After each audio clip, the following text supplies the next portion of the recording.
Episode number 98 of the Wholesome Fertility Podcast.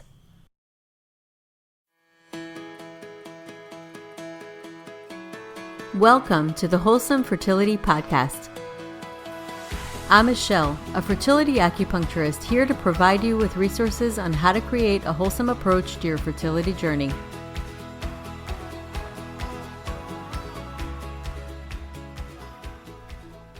My guest today is Amy Medling.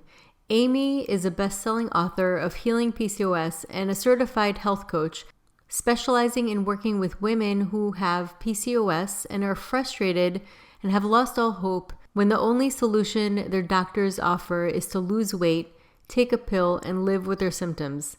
In response, Amy founded PCOS Diva and developed a proven protocol of supplements, diet, and lifestyle programs that offer women tools to help gain control over their PCOS and regain their fertility, femininity, health, and happiness. So welcome to the podcast, Amy. So great to be here. Thank you. So can you share your journey with PCOS? I know you have your own personal journey that's inspired you to help so many other women with PCOS and also start PCOS Diva. Talk to us about your inspiration, what got you here, everything. Oh gosh. Well, I often hear from women who feel really sick and tired of feeling sick and tired, and they feel way too young to feel so old. I don't know if that's what you hear from women with PCOS, but I was definitely one of those women. I was frustrated and had really lost all hope because the only solution that doctors seemed to be able to offer me was the birth control pill, spironolactone, and metformin, which honestly, being on those pharmaceuticals made me feel worse than I did without them. Of course, the GI issues with metformin, and then the mood issues with the pill. So, I was somebody that really wrestled with a lot of PCOS symptoms from a very young age, say like 15 or 16. I had, of course, the irregular cycles, but, a lot of teenage girls do. But I also struggled with hair loss and hair growth, or the hirsutism. I had acne. And when I hit around, age 19, 20, I started with the weight gain, kind of like the unexplained weight gain, because I was an athlete. I was very active. I ran like every day, trying to kind of cancel out the calories that I had eaten. And throughout this time, I visited a lot of doctors, and I was told that they would have to jump through hoops one day to get me pregnant, or I may never get pregnant. But I actually never got a PCOS diagnosis until I was age 31. And at that time, I was struggling with secondary infertility. I had gotten married in my 20s, and we had one round of Clomid, and I got pregnant with my first son, but again, was really never told that I had PCOS. Right. But at 31, I started to suspect that I may have PCOS because I was doing fertility tracking, and I highly recommend that women with PCOS track their cycles, because I think it's one of the most valuable pieces of information that you have. And I was using the Crichton method of natural family planning, and my cycles were very much anovulatory. And the nurse practitioner that was teaching me that method suggested that I had PCOS. And that was really the first time I had heard it. But I took that information and I went to a reproductive endocrinologist, and that was confirmed. So I had the anovulatory cycles. I had the polycystic ovaries as shown on a vaginal ultrasound, and I had the elevated androgens, which is something that, I know based on my symptoms I had been dealing with from teenage years on. And so at the time I was given, as I mentioned, those pharmaceuticals, and I felt just awful. I had this beautiful new baby, and I had a 3-year-old, and I was too exhausted to get off the couch midday to Mhm. care for them. And my husband came home to a really grouchy, exhausted, unhappy mom. And I was not the mother and wife that I wanted to be. And I knew that something had to change. And I was really sick and tired of feeling and acting like a victim and waiting for somebody to take care of this for me and give me the magic pill. And I kind of realized that I had to take things in my own hands. Mhm. And luckily, this was, let's see, back in 2004, when the internet was becoming really a good tool to connect with other people, and there were some really great boards out there. I was able to access PubMed, which I could go and kind of do my own research on different studies. And I ordered some medical textbooks. Dr. Samuel Thatcher, he wrote kind of a classic book about PCOS.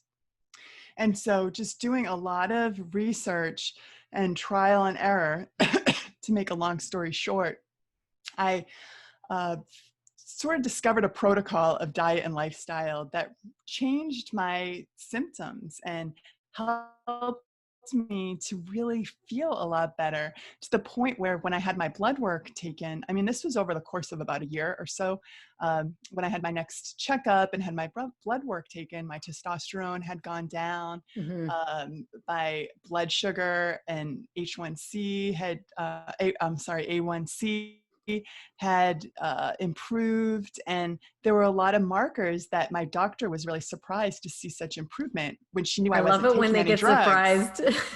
Yeah, and she wanted to know what I was doing. And as I started, I came armed with all of my PubMed data, and was showing her that, I'm taking apple cider vinegar before every Mhm. meal, and this is helping me with my blood sugar. I'm using cinnamon in everything. That's Mhm. helping with my blood sugar.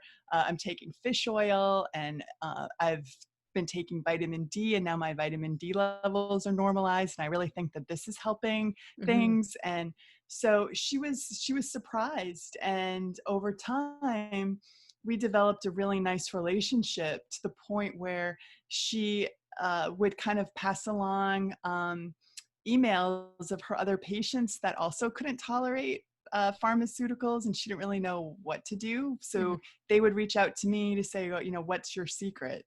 And and then by the time I was 37, and doctors were still telling me that I would never get pregnant again without fertility treatments, lo and behold, I thought I had the flu, and I was pregnant with my daughter. Oh, And wow. I think having a little girl and knowing that she is probably genetically predisposed to PCOS, because my mom has PCOS. Mhm. She was diagnosed with Stein-Leventhal, which is kind of the name that they gave PCOS back in the 60s and 70s. And she had an ovarian wedge recession in order to have me.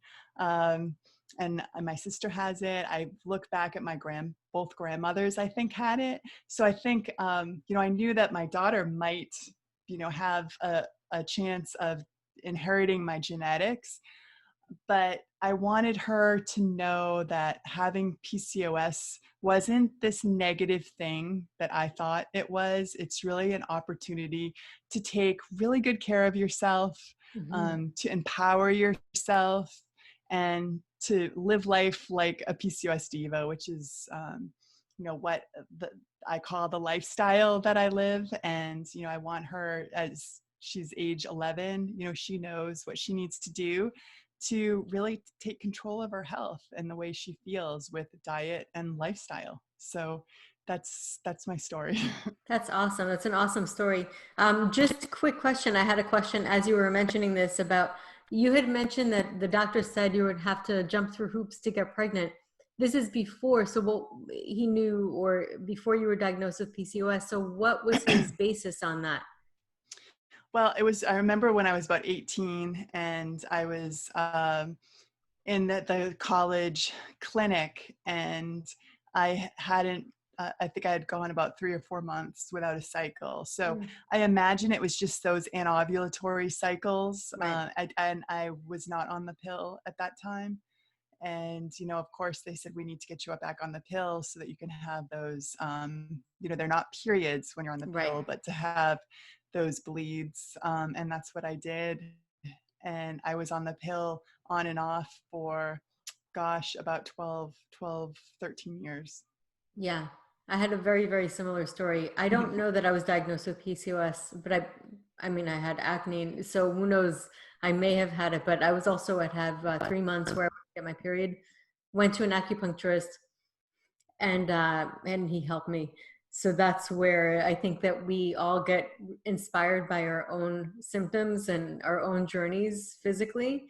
And another thing that I was going to mention is you had classic like PCOS where you have the polycystic ovaries.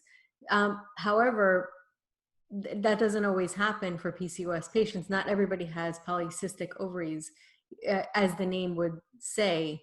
There are many different ways that PCOS can show up. Can you talk about the different ways that people can have PCOS? Like, it doesn't always come out very clear as one type. Yeah, and I think that's a great question. And I know you were one of the questions that you kind of had sent over to talk about in our interview today was sort of the misconceptions of PCOS. And I Mm-hmm. think this plays very much into the misconceptions. I think a lot of doctors believe that you have to be overweight in order to have PCOS and have sort of I guess I think of that as more of a classic sign that real insulin resistant form of PCOS. And I was never really overweight. I mean, I was probably, for me, I was in my 20s, was probably 30 pounds heavier than I am now. And for me, that was overweight. But if you were to look at me, I'm 6 foot tall and, I probably wear it well. But I'm probably that thin PCOS type. And Mm-hmm. that is a phenotype, I think, that's presented. And in my experience now working with women with PCOS, it's been since about 2009. I am I see that a lot of women with thin PCOS have issues with adrenals, and I think Mm-hmm. that it's kind of like an adrenal androgen excess driven PCOS. And women that are more of that classic overweight, it's more of the insulin driven PCOS. I don't know if that's what you're seeing in your practice. I Um, don't see as many. You, I think, see more of a mhm. range, but I have seen the majority that I've seen have been insulin Okay. resistant. But there have been a couple, and I don't know. I didn't know if it was adrenal or. And the other thing is, I think that there is several doctors have sort of coined this idea of post-pill PCOS.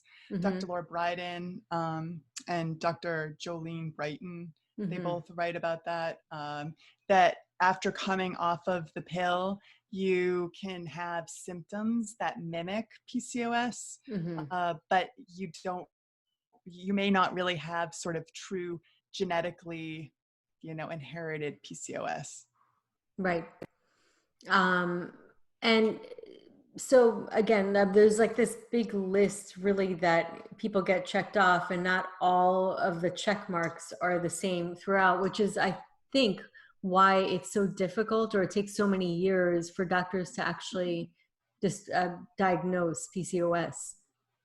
Right. And I think that there's, for people, there's different root factors. So, Mm-hmm. some people have kind of like a hormonal imbalance, Mm-hmm. PCOS.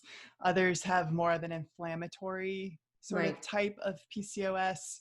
Um, Again, this Dr. Laura Brighton writes about it in her period repair manual, that there's kind of the inflammatory driven PCOS, which could really come from your diet, eating Yeah. things like gluten and dairy, which is Right. something that was really heavy in my diet as a young woman.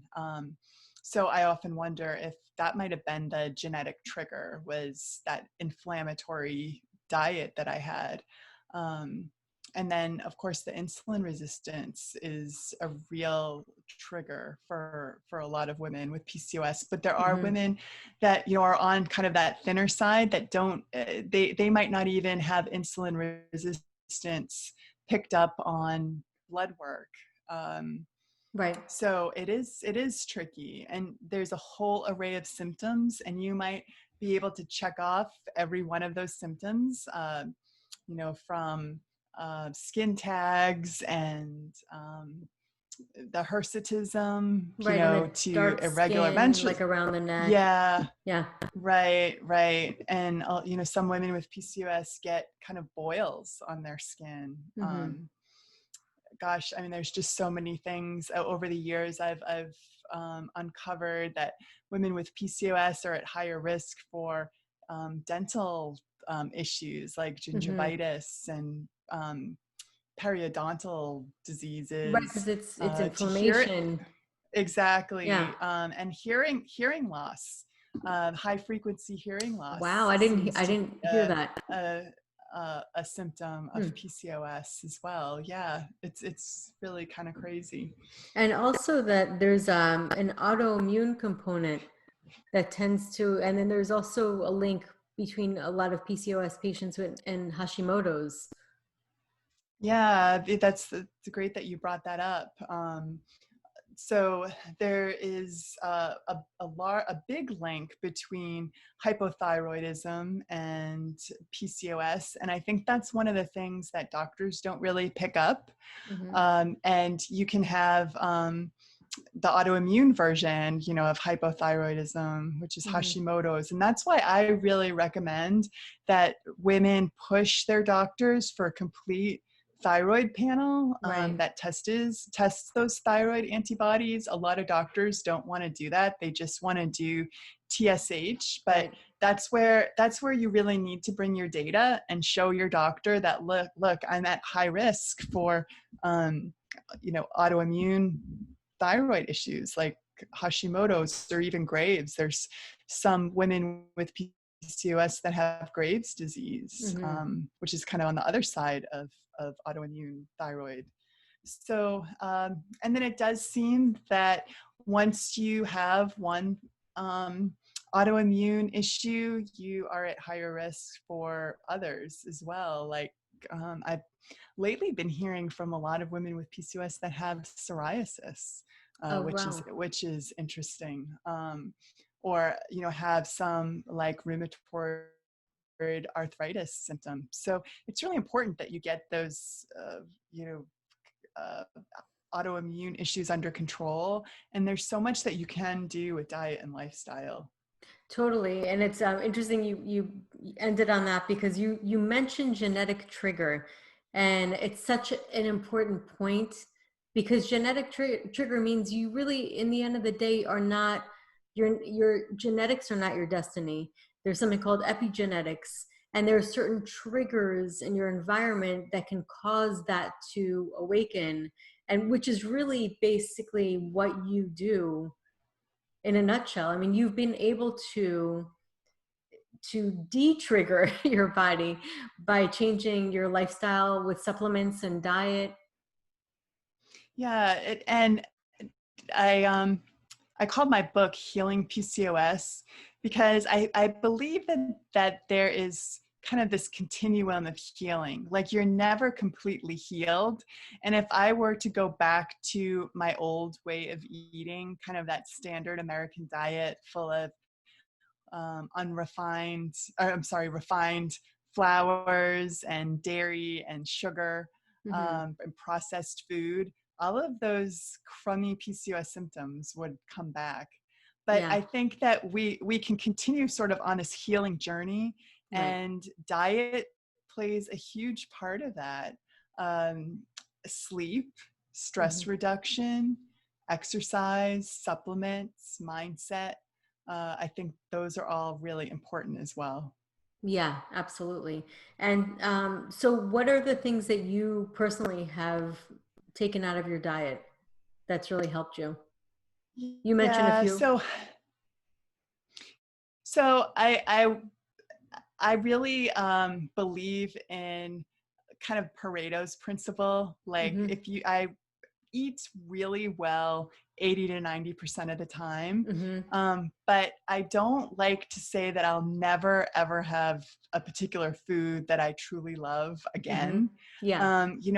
I make an allowance for a mindful indulgence, 10%, I like 5% that. of the Mindful time. indulgence is great. Um, so, I was actually just talking to my tribe on a Facebook Live today, and we were talking about in this program that I do, we eliminate gluten for a week and Mm-hmm. dairy, and after the week, I think it's kind of a good lesson to try it again and see Mm-hmm. how it makes your body feel mentally and physically. Mm-hmm. And all right, so I'm just going to use this as an example. If I have a bagel in the morning, I'm going to feel pretty low energy, for the rest of the Oh. day. I'm probably going to need a nap, Mm-hmm. in, mid morning, like to get through my day, because that's how it affects me. And then I probably get grumpy and irritable. But there might be a time in my life that, I'm somewhere and there's just like this crusty, delicious New York bagel with homemade cream cheese. And I might allow myself to have, half a bagel and Right. really, truly enjoy that. So I really believe that there's no foods that are off limits. You just have to understand what they do to your body, because every food, it's almost like it has a chemical reaction in your Yeah. body. Um, but in general, 80 to 90% of the time, I avoid gluten. I avoid dairy, except for like grass-fed butter and ghee, Mm-hmm. which I cook with. Right, because And ghee, it changes the constituents completely. It's completely different than butter because it's clarified butter.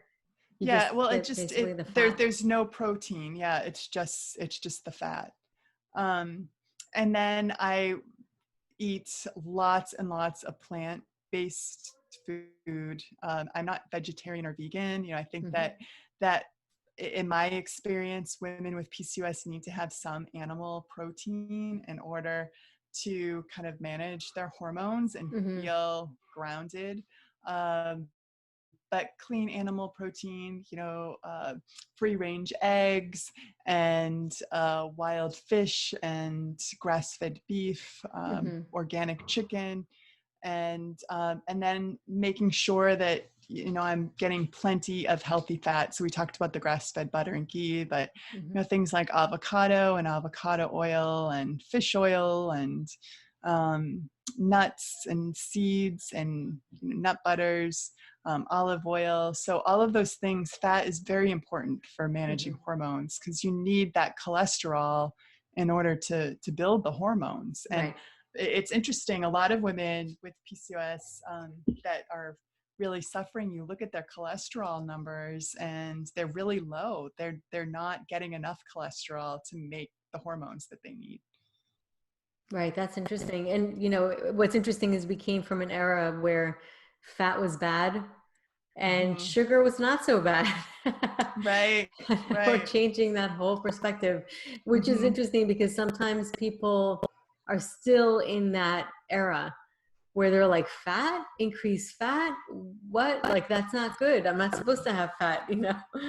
So it's kind of an Oh, interesting I thing. know. I mean, that I call it the Snackwell fat-free era. Remember those Snackwell cookies that Hmm. had like zero fat, but and then the frozen yogurt that was zero fat. Like I ate all of it, and Yeah. that's really when I was at my worst. Right, right. It's interesting to kind of think about. There are so many different perspectives on gluten. Some people say remove it, and I get like the being balanced with it. Um, so your perspective is not to be too extreme to the point where you're depriving yourself. Well, I like to say that this PCOS Diva lifestyle is not about deprivation, Yeah. diet, and denial. I would rather crowd foods out with really good foods. Right. And I just think most, gluten-free, as long as it's not processed, you're adding a lot of fiber-rich like nutrients in your Hmm. diet. So, I think of things like adding in quinoa and gluten-free oats, Yeah. and rice, brown rices. That's things that I would eat that would be gluten-free. I mean, I'm not like replacing um, cookies with gluten-free cookies, or Right. bagels with gluten-free bagels. For Right. me, it's Because they more can have other those things. yeah, it's more about just adding in more whole grains into different foods, like a bowl at lunch that's mixed with some quinoa, or making some seeded oats in the morning for breakfast, with Right. lots of like hemp seeds and chia seeds and sunflower and pumpkin seeds with the oats. I think feel like that's a nice balance. So I think for me, looking at gluten-free, it just kind of helps me uh, keep out the refined flours in my diet. So if I'm baking something, I'm looking at things like, coconut flour or almond flour, Hmm. in my recipes, rather than using like refined gluten-free flour, say. Right. That's a good point. Yeah, because we say gluten free and then we end up having other processed foods to Exactly. replace it, which aren't really great for anything, for inflammation. Also have simple carbs. Yeah, and at the end of the day, I think it really is for me about inflammation. And in gluten, there's kind of a substance that causes like leaky gut. Right. And yeah, and so that's for me, I know that that's what's causing the inflammation. But if I Hmm. have it, I don't have celiac, so of course if you have celiac, you really can't have any.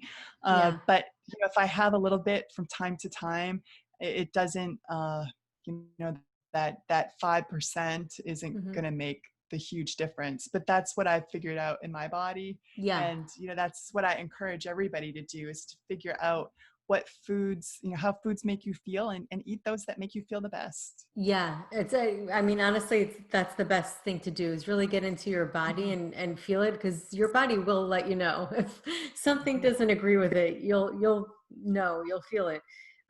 One thing, yeah. So I've spoken to so many different people. So everybody has like a different perspective on gluten. Some people say that it has nothing to do with PCOS. You go to PubMed, you'll never find it. Put it in there, you'll never find the connection. However, for me at least, I mean, I look at inflammation, I look at things that could possibly be connected to gluten and PCOS. Well, and I see plenty of anecdotal information through my programs, Right. because I ask women to remove it, and it makes such a huge difference in the way they feel, the brain fog, their energy levels, their moods. For That me it's too. Yeah, I mhm. remember.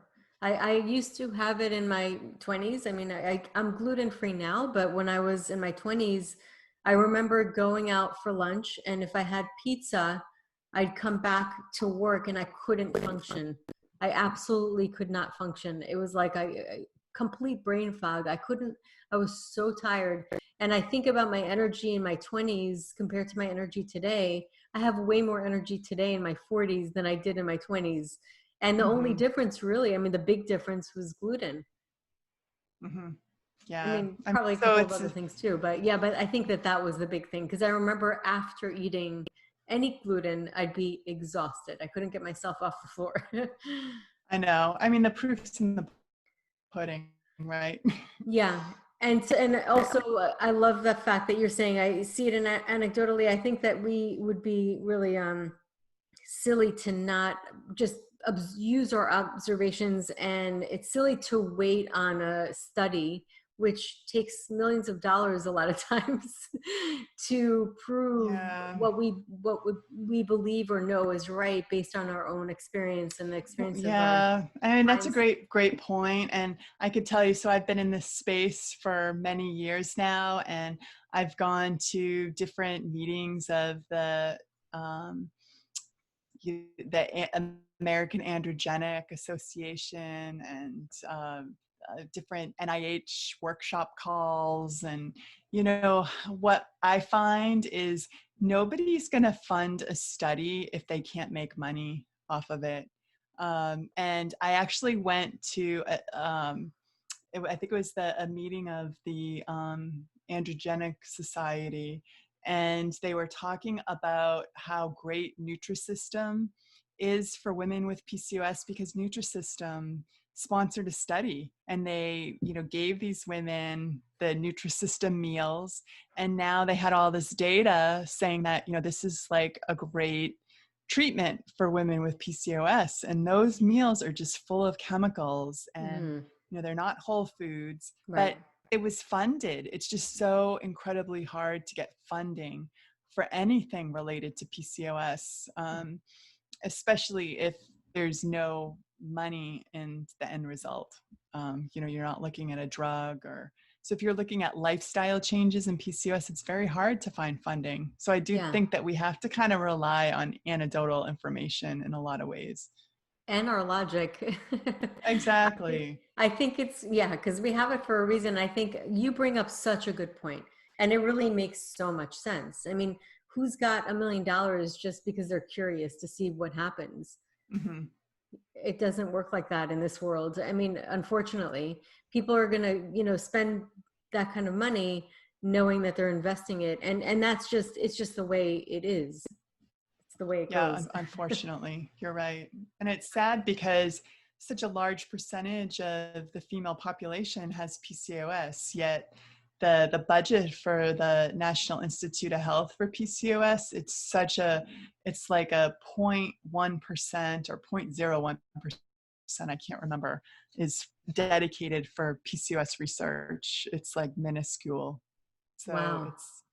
it's sad. And I know that there's great organizations like PCOS Challenge that are trying to change that. And I know I've been on Capitol Hill for PCOS Advocacy Day to try to make a change. But with everything that's going on in this world, it's just, PCOS is last on everybody's list, unfortunately.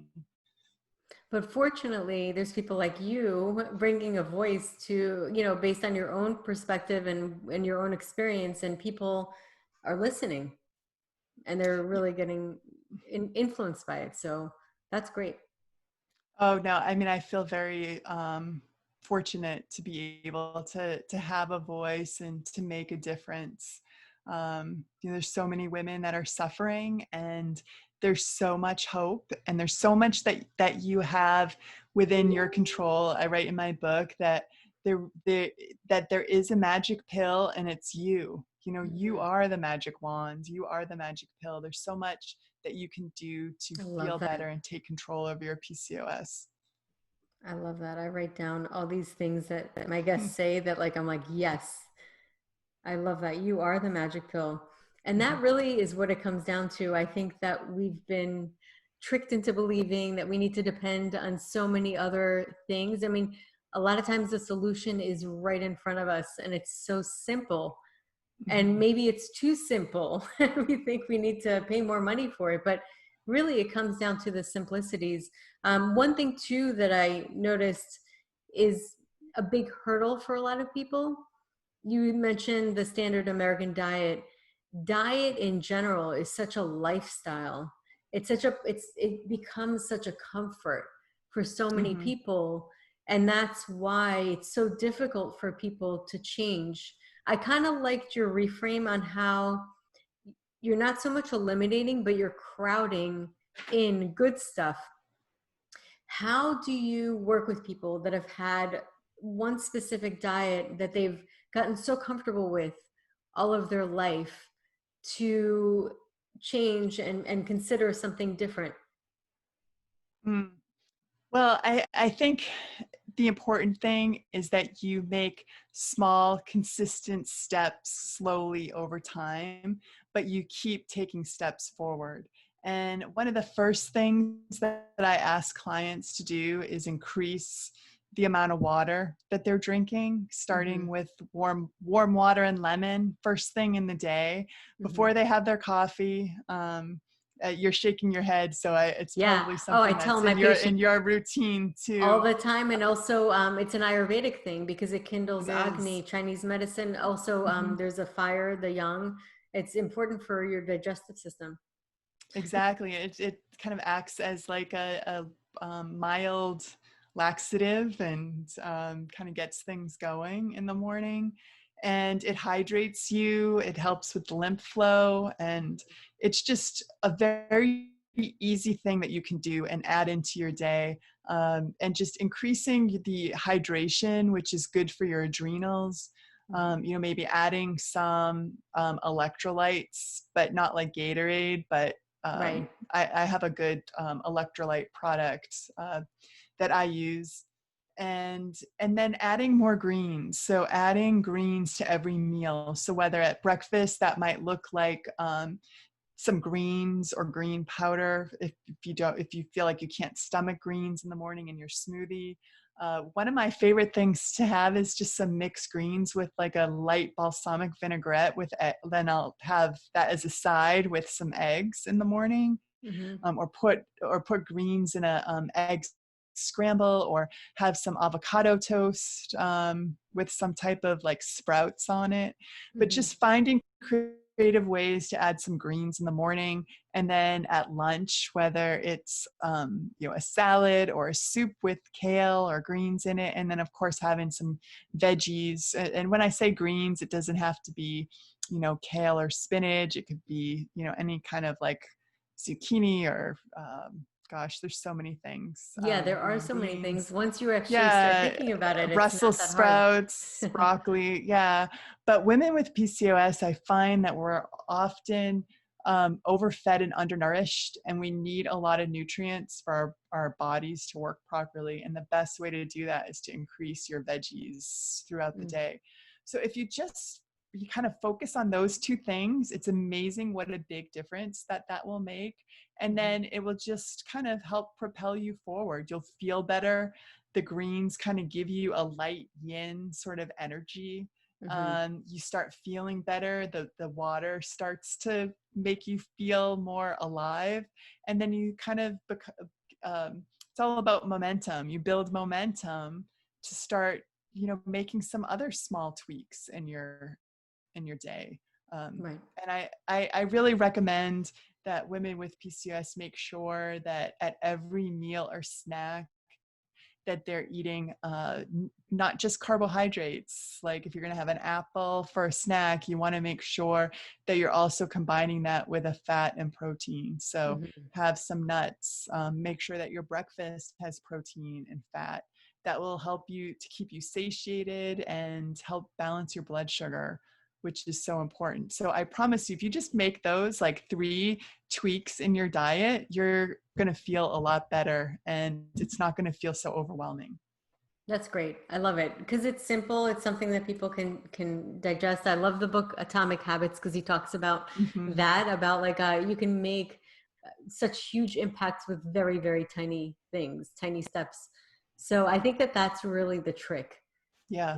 is to not overwhelm, to have little easy steps and then utilize this every day. And then over time that grows. It's kind of like tending to a garden. Yeah. And you're not focused on the denial piece. You're Right. focused, and what you focus on expands. So as you focus on introducing, new foods that nourish you, you're going to look for go to the farmer's market, try Yeah, it's some fun. different kohlrabi or scapes, or just some different vegetables that you've never seen before, and ask the farmer how they prepare it, and Right. give it a whirl. Yeah, totally. And it's interesting because I find that I think all of us innately have that, like that connection to real whole food. If we introduce it, even if it's later in life, it still awakens that intrigue and that feeling that our bodies literally respond to. It's innate in our DNA. Yeah. And you talked about kind of the standard American diet and overeating. And I, after working with so many women, like health coaching, which is at the end of the day really about building balance in your life. So many of us lack balance. We lack creative outlets, and I think cooking can be such a great creative outlet. So kind of if you're really overeating for emotional support, kind of take a look at the balance in your life. Do you need to work on your relationships? Do you need more joy and pleasure in your life? Do you need a creative outlet? Do you need to move your body to kind of get rid of some of that energy, or it will not get rid of it, but to use it in a different way? Right, to channel it.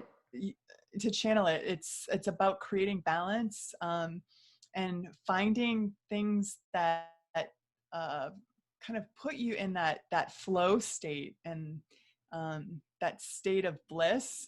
And I promise you're not going to think of food in the same way as you did before, as kind of a comfort and a way to kind of overcome boredom.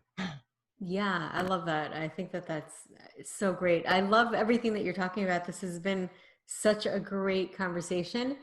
And I wanted to have you share where people can find you, what programs you have available.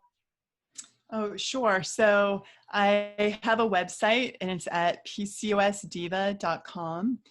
And I offer several different online coaching programs. I have a 7-day jumpstart, like I had mentioned. It's a great way to kind of start this PCOS Diva lifestyle. I have programs on PCOS and essential oils, and on digestion, and a great 14-day cleanse. And I also have my book, Healing PCOS, that's available anywhere books are sold.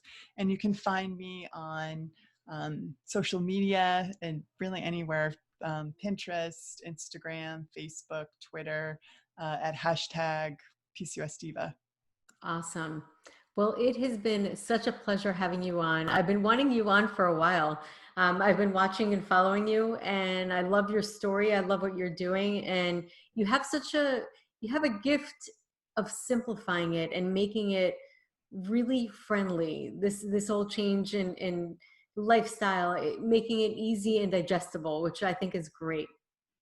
Oh, well, thank you, Michelle. One thing that I just wanted to let women know, that, PCOS doesn't have to be that negative thing. I really think for so many of us, it's this wake up call. And it's really a gift. It allows us to look at the balance in our life and figure out, what we need to focus on and work on. So there's so many advantages of PCOS. So really try to flip that, right around. If you're feeling like it's just kind of a doomsday diagnosis, it really isn't. And there's so much hope, and there's so much hope to get pregnant with PCOS. So, just take that with you. That is such a refreshing reframe and such a great way to end this and conclude this podcast. Thank you so much, Amy, for coming on. It was a true pleasure. Oh, thanks for having me.